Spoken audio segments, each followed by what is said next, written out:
ఓం శ్రీమాత్రే నమః. ఛానల్లోకి స్వాగతం అండి. ఈ వీడియోలో మనం వృషభ రాశి వారికి ఈ నెల 18 లోపు జీవితంలో ఎటువంటి ఊహించని మార్పులు జరగబోతున్నాయి, ఈ మార్పు జరగడానికి గల కారణం ఏమిటి, ఇప్పటి వరకు మీరు పడిన కష్టాలకి ఫుల్ స్టాప్ పెట్టే సమయం వచ్చిందా రాలేదా, మంచి సమయం రాలేదు అంటే ఇంకా ఎంతకాలం వేచి ఉండాలి, అలాగే ఈ సమయంలో మీకు ఎవరితో ఎక్కువగా ఆపద పొంచి ఉంది, అలాగే ఆ వ్యక్తులు ఎవరు, వారిని ఎలా గుర్తించాలి, ఈ సమయాన్ని జేబులో ఏ 2 వస్తువులు పెట్టుకోవడం వల్ల మీకు అదృష్టం కలిసి వస్తుంది అనే అంశాలతో పాటుగా ఈ సమయంలో మీరు చేసుకోవాల్సిన దేవతారాధన అలాగే పాటించవలసిన పరిహారాల గురించి ఈ వీడియోలో మనం వివరంగా తెలుసుకుందాం. కానీ అంతకంటే ముందుగా మీరు కనుక మన ఛానల్ని ఇప్పటి వరకు సబ్స్క్రైబ్ చేసుకోకపోతే వెంటనే సబ్స్క్రైబ్ చేసుకుని పక్కనే వచ్చిన బెల్ ఐకాన్ నొక్కి ఆల్ సెలెక్ట్ చేసుకుంటే మేము ఇలాంటి వీడియోస్ అప్లోడ్ చేయగానే ముందుగా మీకు నోటిఫికేషన్ వస్తుంది. అలాగే వీడియోని ఎక్కడా కూడా స్కిప్ చేయకుండా చివరి వరకు చూస్తేనే మేమేం చెప్తున్నాం మీకు పూర్తిగా అర్థమవుతుంది. ఇక వివరాల్లోకి వెళ్తే ఈ రాశి వారు చాలా ధైర్యవంతులు, సాహసవంతులని చెప్పుకోవచ్చు. ఎన్ని కష్టాలు ఎదురైనప్పటికీ కూడా ఎదుర్కొనే మనస్తత్వాన్ని, సమస్యల్ని పరిష్కరిస్తారు. కష్టాలు భయపడినా వీరిని కిందకు పడదోయలేవు. చక్కటి ఆత్మవిశ్వాసాన్ని, మనోధైర్యాన్ని కలిగి ఉంటారు. దయాగుణం, క్షమాగుణం, దానగుణం కలిగి ఉంటారు. ఎన్నో మంచి గుణాలను కలిగినటువంటి ఈ రాశి వారు గత 5 సంవత్సరాలుగా ఎన్నో కష్ట నష్టాలను ఎదుర్కొంటారు. అది కెరీర్ పరంగా కానివ్వండి, వ్యాపారంలో కానివ్వండి, ఆర్థిక పరంగా కానివ్వండి, లేదా కుటుంబ పరంగా కోర్టు సమస్యలను, ఇలా అనేక రకాలుగా ఏదో ఒక సమస్యలో చిక్కుకొని ఇబ్బంది పడే పరిస్థితి అయితే కనబడుతుంది. అంతేకాకుండా ఎంతో ఉత్సాహంగా మీరు ఏదైనా కొత్త పని చేపట్టినా కూడా అది చివరి దాకా వచ్చి అక్కడితో ఆగిపోయినటువంటి పరిస్థితులు కూడా చూశారు.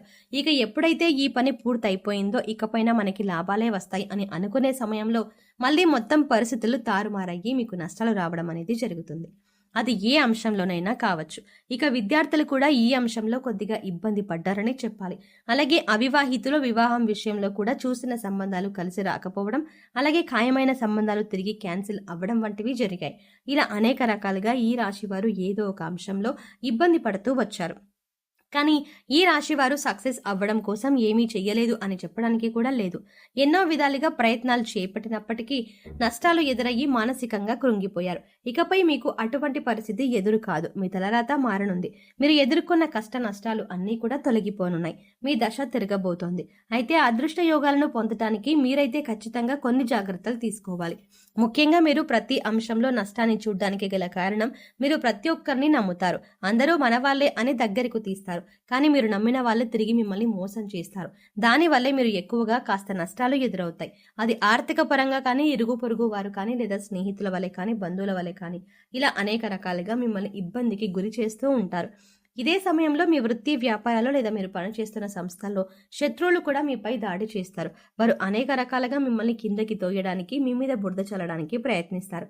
మీ మీద ఉన్నవి లేనివి చెప్పడం, మీరు లేని చోట మీ గురించి తప్పుగా మాట్లాడి దాని గురించి మీ ఉన్నతాధికారుల దగ్గర నుంచి లబ్ధిని పొందడానికి ప్రయత్నిస్తారు. అంటే మీ గురించి చెడుగా చెప్పడం వల్ల మీ బాస్ వాళ్ళని మెచ్చుకొని అవును నువ్వు చెప్పిందే కరెక్ట్ అని అనిపించుకోవడానికి అనేక ప్రయత్నాలు చేశారు. ఈ విషయం మీకు తెలిసినా మీరు మానసికంగా కృంగిపోయారు. ఇక ఇప్పటి నుంచి అటువంటి పరిస్థితుల్లో ఫుల్ స్టాప్ పెట్టే సమయం వచ్చేసింది. ఇక్కడ మీరు ముఖ్యంగా గుర్తుంచుకోవాల్సింది ఏంటంటే మీరు ప్రతి ఒక్కరిని గుడ్డిగా నమ్మడం అంత మంచిది కాదు. సమాజంతో పాటు మీరు మారాలనే విషయాన్ని గుర్తుంచుకోవాలి. ఎందుకంటే మీ కెరియర్ నిలబెట్టుకోవడం కోసం ఎన్నో నిద్రలేని రాత్రుల్ని గడిపారు. ఇలా చేయడం, అలా చేయాలి అని గొప్పగా ఎన్నో ప్లాన్స్ వేసుకున్నారు. వాటిని నిజం చేసుకోవడానికి మీరు ఎన్నో రకాల ఆలోచనలు చేశారు. ఇక ఇప్పుడు ఆ సమయం వచ్చేసింది. అయితే ఇప్పటిదాకా ఎన్ని ఇబ్బందులు పడినా, ఎంతమంది మిమ్మల్ని వెనక్కి లాగుతున్నా, మీ మీద నిందలు వేస్తున్నా కూడా మీరు వాటిని ఎదుర్కొంటూ నిలబడ్డారు. అంటే మీకు దైవశక్తి అండగా ఉంది. కేవలం మీరు గత జన్మలో చేసిన పాపకర్మల యొక్క ఫలితాన్ని మీరు ఈ సమయంలో అనుభవిస్తున్నారు. కాబట్టి కష్టాల్లో కూరుకుపోయి ఉన్నారు. ఏం చేయాలో తెలియక, అలాగే కష్టాల నుంచి ఎలా బయటపడాలో అర్థం కాక విపరీతమైన ఆలోచన చేస్తున్నారు. అయితే మీకున్నటువంటి ముఖ్యమైన సమస్య అనేది తొలగిపోయే సమయం వచ్చేసింది. అమ్మవారి దయ వల్ల మీకు ఆ సమస్య నుంచి బయటపడడానికి ఒక మార్గం కనిపిస్తుంది. ఇక్కడ ముఖ్యంగా గుర్తుపెట్టుకోవాల్సింది ఏంటంటే దైవశక్తి మీతో ఉంది. ఆ శివ కుటుంబం యొక్క ఆశీస్సులు మీ కుటుంబం పైన ఉండడం వల్ల ఇంతకాలం మీరు ఎన్నో కష్టాలని దాటుకుంటూ ఇక్కడి వరకు వచ్చారు. ఇక ఇప్పటిదాకా మీరు ఏదైతే శుభవార్త వినాలని ఎదురు చూస్తున్నారో అది ఏ అంశంలోనైనా సరే ఆ శుభవార్తను మీరు ఇప్పుడు వినబోతున్నారు.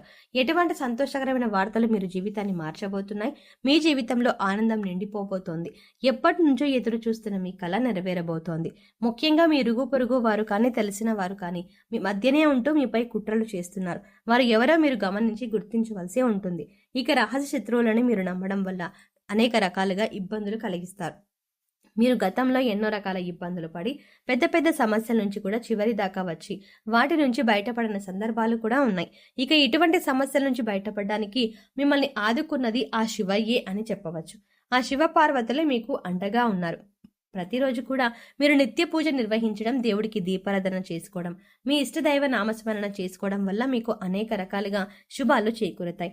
కేవలం కష్టాల్లో ఉన్నప్పుడు మాత్రమే కాకుండా సుఖంలో ఉన్నప్పుడు కూడా దైవ నామస్మరణ చేసుకుంటే మిమ్మల్ని కంటికి రెప్పలా కాపాడుతున్న ఆ పరమేశ్వరుడికి నమస్కారం చేసుకుంటూ ఉండడం మంచిది అని సూచించడం అయినది.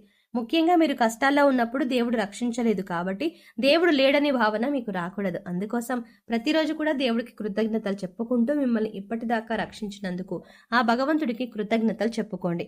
దేవుడిపైన మీ నమ్మకాన్ని ఎప్పుడు అలానే ఉంచుకోండి. ఇక ఆర్, పి ఇంకా టి అనే అక్షరాలతో పేర్లు మొదలయ్యే వారితో మీరు కాస్త జాగ్రత్తగా ఉండాలి.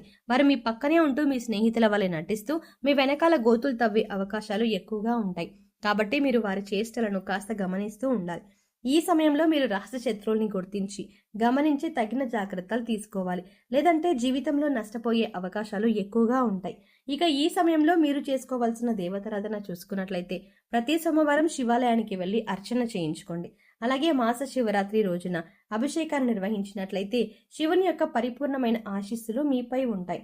ఇక ఈ సమయంలో ఈ రాశి వారు పాటించవలసిన పరిహారాలు చూసుకున్నట్లయితే ఆర్థిక పరంగా మీరు పురోగతి సాధించడానికి ఈ 2 వస్తువులు మీరు పర్సులో పెట్టుకోవాల్సి ఉంటుంది. పురుషులైతే మీ షర్ట్ జేబులో కానీ, ప్యాంటు జేబులో కానీ, పర్సులో కానీ పెట్టుకోండి. స్త్రీలైతే మీ హ్యాండ్ బ్యాగ్లో పెట్టుకోండి. అలాగే ఇంట్లో ఉండి బిజినెస్ చేసేవారు కానీ లేదా గృహిణులు కానీ మీకు గల్లా పెట్టెలో కానీ లేదా మీరు డబ్బులు దాచే ప్రదేశంలో కానీ ఈ వస్తువులు పెట్టుకోవచ్చు. ఆదివారం రోజున ఈ పరిహారం చేస్తే మంచి ఫలితాలు వస్తాయి. ఆదివారం రోజున దేవుడి వద్ద దీపారాధన చేసి 2 లవంగాలను అలాగే 2 యాలకులను లక్ష్మీదేవి ఫోటో దగ్గర పెట్టి వాటిని మీ పర్సులో కానీ, జేబులో కానీ, డబ్బులు దాచే ప్రదేశాల్లో కానీ ఉంచడం వల్ల మీకు ధనం ఆకర్షింపబడుతుంది. వీటిని తరచుగా మనం మసాలా దినుసుల్లో వాడుతూ ఉంటాం. కానీ లక్ష్మీదేవికి సుగంధ ద్రవ్యాలు అంటే చాలా ఇష్టం. ఇవి ధనాన్ని ఆకర్షిస్తాయి. సో చూసారు కదండి, ఈ నెల 18 లోపు వృషభ రాశి వారి జీవితంలో ఎటువంటి ఊహించని మార్పులు జరగబోతున్నాయి. ఈ సమయంలో మీకు ఎవరితో ఎక్కువ ఆపద పొంచి ఉంది, అలాగే ఆపద నుంచి ఎలా బయటపడాలి, ఈ సమయంలో మీరు జేబులో ఏ 2 వస్తువులు పెట్టుకోవడం వల్ల అదృష్టం కలిసి వస్తుంది, అలాగే మీరు చేసుకోవాల్సిన దేవతారాధన, పాటించవలసిన పరిహారాల గురించి ఈ వీడియోలో మనం వివరంగా తెలుసుకున్నాం కదా. ఈ వీడియో మీకు నచ్చినట్టయితే లైక్ చేయండి. అలాగే మీ ఫ్రెండ్స్ అండ్ ఫ్యామిలీ మెంబర్స్లో ఎవరైనా వృషభ రాశి వారు ఉన్నట్లయితే వారితో ఈ వీడియోని షేర్ చేసుకోవడం మర్చిపోకండి.